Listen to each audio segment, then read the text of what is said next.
కొంతమంది ఒక ఆయన అయితే సత్యనారాయణ గారని అన్ని రకాలుగా బాగానే ఉంది. కానీ చిన్న పని ఏదో టీ కొట్టు లాంటిది ఏదో. సార్ మేము ఎప్పుడు జీవితంలో ₹1,00,000 చూడలేదు సార్. వస్తుంది, తింటాము, అమ్ముతాము, మళ్ళీ సామాన్లు తెచ్చుకుంటాం, మళ్ళీ చేసుకుంటాం సార్. మీకు ఆల్రెడీ పెట్టుకున్నాము, ఇప్పుడు ₹18 లక్షల డబ్బులు వచ్చినాయి. ఎప్పటి నుంచో ఇల్లు అనుకున్నాము, ఇల్లు కూడా వాళ్ళు ఖాళీ చేస్తూ వీళ్ళకి చాలా తక్కువ రేటుకి ఇచ్చి వెళ్ళిపోయారట.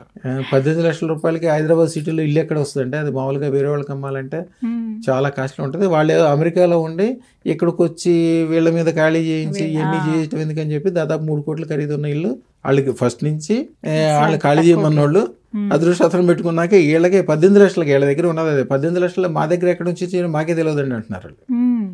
మీ దగ్గర అదృష్టం పెట్టుకున్న భార్య భర్తలు ఇద్దరు పెట్టుకున్నారు. ఇది 2 లక్షలు, అదొకటి అంటే దాదాపు 20 లక్షలు సంపాదించారు 2 నెలల్లో కాలరెడీ పెట్టాక. చాలా మంది ఆడవాళ్ళు అయితే బ్రహ్మాండంగా కాలరెడీ పెట్టుకున్నాక బట్టల గుట్లు పెట్టుకుంటారు, బూటికలు పెట్టుకుంటారు.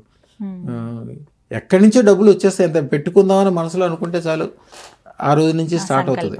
అయితే వాస్తుకి సంబంధించి ఏమైనా సమస్యలు ఉన్నాయంటే గనక సంప్రదించవచ్చు. ఆన్లైన్లో తీసుకోవచ్చు కదండి బ్రహ్మాండంగా. అమ్మ నేను వచ్చి నాకు ఇక్కడ ఇది ఉంది బాత్రూమ్ కూలగొట్టాల్సి వచ్చింది, ఇది చేయాలి అది చేయాలని నేను చెప్పాల్సిన అవసరం లేదు.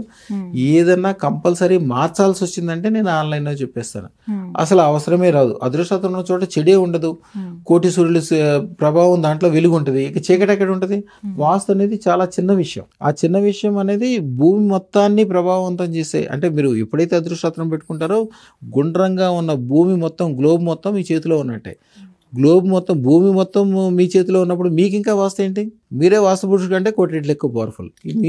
మీరు ఎవరికైనా దీవిస్తే కూడా మీ చేతిలో ₹1 బిళ్ళ ఇచ్చినా, ఒక స్వీట్ ఇచ్చినా, మీ చేతితో పసుపు బొట్టు పెట్టినా వాళ్ళ ఇంట్లో ఉండే వాస్తు దోషాలు కూడా పోతాయి మీరు అదృష్టం ధరించిన తర్వాత. సంతోషం అండి. అమ్మమ్మ, మీకు కూడా మీ జీవితంలో ఒక మార్పుని చూడాలని, ఉన్నత స్థానాలకి ఎదగాలనే కోరిక ఉంటే కనుక మీరు కూడా అదృష్ట రత్నాన్ని ధరించండి. ధరించాలనుకునే వాళ్ళు స్క్రీన్ మీద కనపడుతున్న నెంబర్స్కి కాల్ చేసి అపాయింట్మెంట్ని బుక్ చేసుకుని గురువు గారిని కలిసి ఆ రత్నం అందుకోండి. నమస్కారం.